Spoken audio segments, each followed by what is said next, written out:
been taught English at the grammar school in Swansea by Dylan's father, my memory is of an extremely irascible teacher, very impatient, and could be quite cruel, but a magnificent reading voice. He was happy when he was reading or quoting, and he did this quite magnificently. Behind the school was a narrow lane where only the oldest and boldest threw pebbles at windows, scuffled and boasted, fibbed about their relations. My father's got a chauffeur. What's he want a chauffeur for? He hasn't got a car. Dylan described himself as the Rambo of Cumdonkin Drive, and this respectable house in the uplands, the cosy Swansea suburb, is where he was brought up.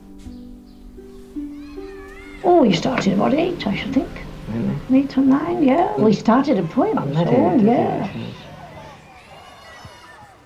Children all day capered or squealed by the glazed or bashing sea, and the steam organ wheezed its waltzes in the threadbare playground and the waste lot where the Dodgems dodged behind the pickle factory.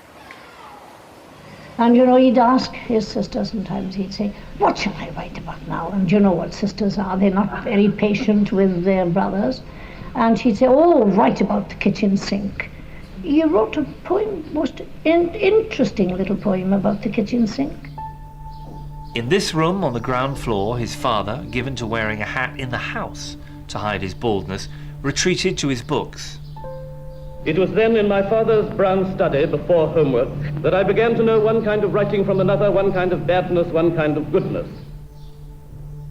But you couldn't keep all his stuff he was writing because, well, I'd have had the house full. We wouldn't have had a room to live in. His mother and I were big friends, you see. He was in all mischievous. Oh, he was a terror. Nice boy, though. And I went up through the White Grove into Cumdonkin Park. Though it was only a little park, it held within its borders of old, tall trees, notched with our names and shabby from our climbing, as many secret places, caverns and forests, prairies and deserts, as a country somewhere at the end of the sea. Dylan Thomas once said he had all the disadvantages of a happy childhood, a perfect time that's gone and will never come again.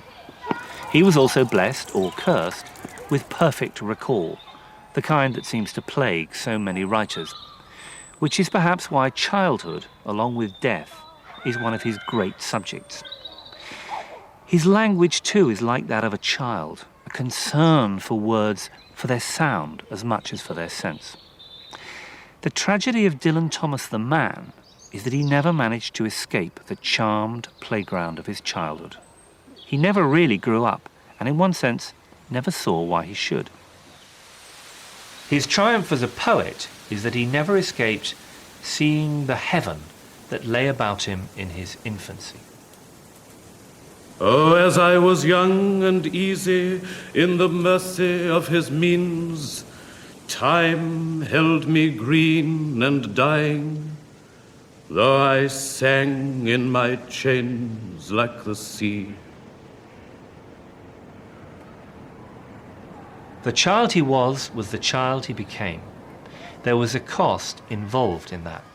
He paid for it with drink, with hard currency, with damaged loves and friendships, and finally, with his life. Now, he was born in 1914. Well, during the First World War, I used to come in, you know, I'd been down to the uplands shopping, and I'd say, Dad, do you know who's gone to the front today? Well, then he would go, Dylan, as a little boy, and he used to go to the front and couldn't understand where the people were.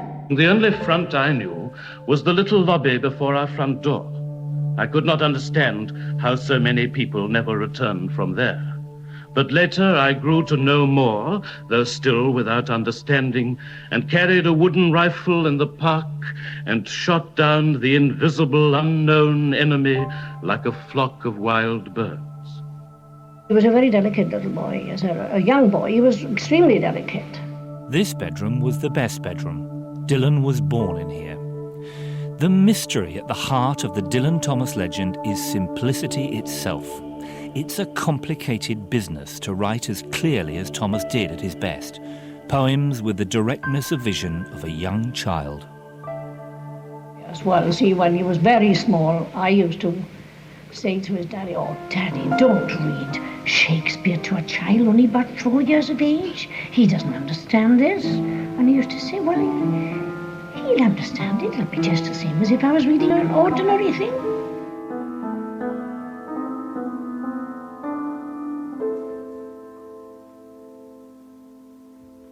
For me, if the answer lies anywhere, it lies in this room, and in the picture of a small boy lost in the wonder of words and his own imagination.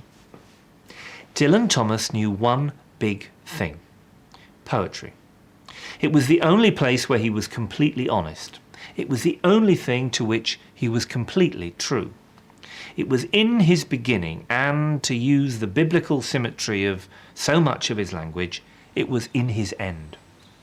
He died asking questions about the placing of an apostrophe. For poetry was his first love, here in this room, and it was his last, in that other place where he died so alone on the other side of the broad Atlantic. Soon the bell would ring for the closing of the gates, though the park was empty. The park keeper walked by the reservoir where swans had glided on his rounds.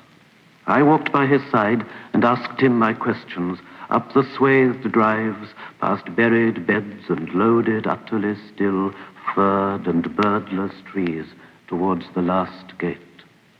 He said, "Oh, yes, yes, I knew him well." Dusk drew around us and the town. I said, "What has become of him now?" "Dead." The park keeper said. "Dead, dead, dead, dead, dead."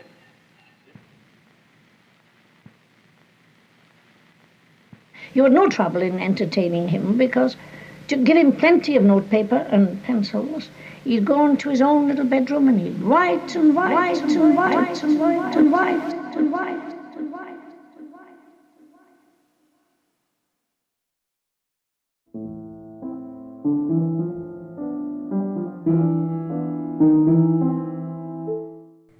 Ian Hislop looks at the changing role of the modern poet laureate in a few moments here on BBC4.